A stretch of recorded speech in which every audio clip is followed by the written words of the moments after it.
వనవాసం. వనంలో మౌనం. ఆ మౌనంలోనూ ఒక పవిత్ర పరిమళం ఉన్నది. ఎందుకంటే ఆ అడవి అడుగులమీద శ్రీరామచంద్రుడి నడక ముద్రలు పడుతున్నాయి. ఆయన పక్కన సీతాదేవి శాంతస్వరూపిణి. వెనుకనుంచి వస్తున్న లక్ష్మణుడు పరాక్రమపు ప్రతీక. 3 దివ్యాత్మలు కానే భూమిపై నడుస్తున్నవారు. వారు చిత్రకూటంలోని ఒక పుష్కరిణి తీరాన నిలిచారు. పక్షుల కేకలు, ముదుల గాలుల శబ్దం. ఆ ఆవరణ అంతా ధ్యానస్థితిలో ఉన్నట్టు కనిపించింది. అంతలో ఓ చిన్న ముగం పరిగెత్తుతూ వచ్చింది. ఒక మట్టి గుట్ట దగ్గర తన్నుకుని పడిపోయింది. సీతమ్మ భయంతో రాముని వైపు చూసింది.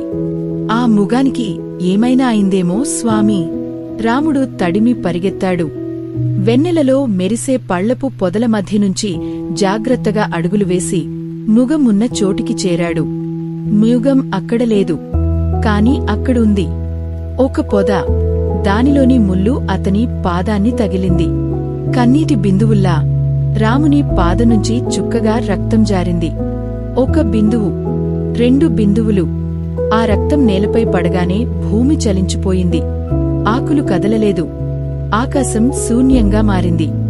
వాతావరణం లోపలికి ఒదిగిపోయినట్టుగా అనిపించింది. అదే సమయంలో ఒక గర్భగర్భాల శబ్దం ఆ భూమిలోంచి. భూమాత, భూదేవి కన్నీటి మెరుపుల్లా రాముని రక్తాన్ని మింగుకుంటూ మొరపెట్టుకుంది. రాముడు మౌనంగా నిలిచిపోయాడు. ఆయనకు తెలిసింది, ఇది సాధారణ గాయం కాదు.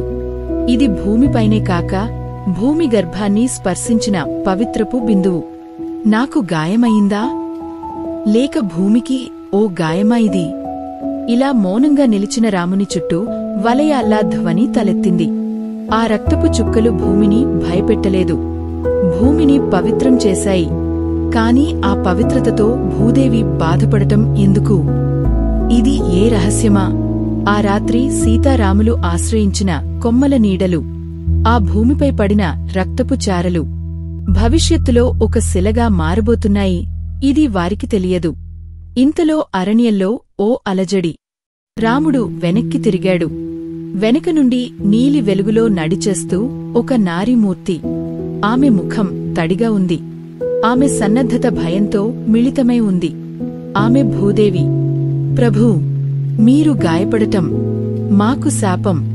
మీరు నరరూపంలో ఉన్నా మేము మిమ్మల్ని భగవంతుడిగా చూడటాన్ని మానలేము. మీ రక్తం మా గర్భాన్ని తాకినప్పుడు అది మాతృత్వం కాదు ప్రభూ, అది మోక్షయాతన. రాముడు మౌనంగా విన్నాడు. భూమిమీద పడిన మీ రక్తం భవిష్యత్తులో తిరుమల శిలగా మారుతుంది. శబరి ఆశ్రమం వద్ద ఉండే రాముని తాలూకు చిహ్నంగా నిలుస్తుంది. ఇది రక్తం కాదు స్వామీ, ఇది చిత్తశుద్ధి. ఆమె ఏడుస్తూ భూమిలో కలిసిపోయింది. ఆ రాత్రి భూమి మౌనమైంది. సీతమ్మ భయంతో రాముని వైపు చూసింది. ఇది ఏమిటి రాఘవా? రాముడు కన్నీటివాలతో ఒక్క మాట అన్నాడు. ఈ భూమి నన్ను పూజించింది, కాని నా బిందువు ఆమెకు భారమైంది. ఆ రాత్రి అనంతమైన మౌనంతో నిండిపోయింది. శ్రీరాముడు ఆశ్రయించిన చెట్టుకూడా ఆయన్ని ఆశ్వాసించే ప్రయత్నం చేస్తోంది. సీతమ్మ ముదువుగా అడిగింది, ఈ భూమి రక్తాన్ని పూజించడం నాకు భయంగా ఉంది స్వామీ. రాముడు జవాబుగా మౌనాన్ని ఇచ్చాడు. ఆ మౌనం లోపల విశ్వవేదం ఉంది. ఆ మౌనంలో భూదేవి బాధకు సమాధానం ఉంది. అదే సమయంలో నందిగ్రామంలో భరతుడు. ఆయన రాత్రిపూట ముదురు ఊపిరితో నిద్రలోకి జారిపోతున్నాడు. వారి బ్రతుకంతా దుంహకంతో నిండిపోయిన జీవితం. రాముని చిత్తశుద్ధి గురించి ప్రతిరోజూ ధ్యానంలో లీనమవుతున్నవాడు. ఆ రోజు రాత్రి కలలోకి ప్రవేశించాడు భరతుడు. కాని అది కల కాదు. ఆయన బ్రతికుండగానే స్వర్గం తలుపులు తెరచినది. తన ముందు నీలిమ మేఘాల మధ్య గోపురాలు, వాటిపై రాముని పాదాల రూపం. ఆ పాదాల చుట్టూ ప్రకాశించే సౌరచక్రాలు, తలలు వంచిన దేవతలు, మంత్రాల వల్ల వేడెక్కిన గగనం. ఆ మధ్యన రాముని పాదుకలు. పుష్పవర్షం కురుస్తోంది.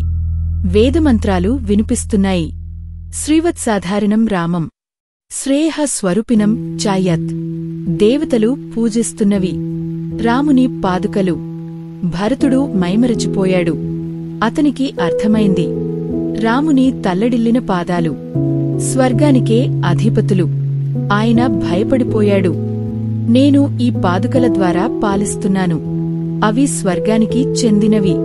నేను భూమికి కట్టుబడినవాడిని, కాని నా చేతుల్లో స్వర్గ స్వరూపం ఉంది. ఆ క్షణంలో ఒక దేవత స్వరం వినిపించింది. భరతా, నీవు రాముని ఆదేశాన్ని తుంచుకోలేదు. ఆ పాదుకల పట్ల నీ భక్తి స్వర్గపు గమ్యాన్ని నీకు బ్రతికుండగానే చూపించింది. భరతుడు ఒక్కసారిగా లేచి భయంతో ఆనందంతో కన్నీళ్లతో పాడుకున్నాడు. శ్రీరామా, నీ అడుగుల దారిలో నేను నివసిస్తున్నాను. నువ్వు పగడపు తేజస్సులో ఉన్నవాడివి. నీ రక్తం, నీ నడక, ఇవే భూలోకానికి పవిత్రత. ఆ భరతుని ప్రాణంలోపల రామభక్తి ఒక అగ్నిగుండంగా ప్రకాశించింది. అతని శ్వాస పాదుకలకు నివేదనగా మారింది. ఇక రాత్రి చివర భూమిలో ఆ రక్తపు బిందువు మెరిసిపోతున్నది. ఆమె భూదేవి మళ్లీ మౌనంగా తల ఎత్తింది. భరతుడు తెలిసిపోయాడు. ఇప్పుడు యముడు కూడా తెలుసుకోవాల్సిందే. భూమిపైకి నీడలు కమ్ముకుంటున్నాయి. అతడే వస్తున్నాడు, కాలాన్ని తీసుకుపోయే యమధర్మరాజు. ఆ రోజు రాత్రి భూమిపై ఓ జీవుని ప్రాణం తీసేందుకు దిగిన యముడు తన మార్గంలో రాముని నిద్రిస్తున్న తేజస్సును చూశాడు.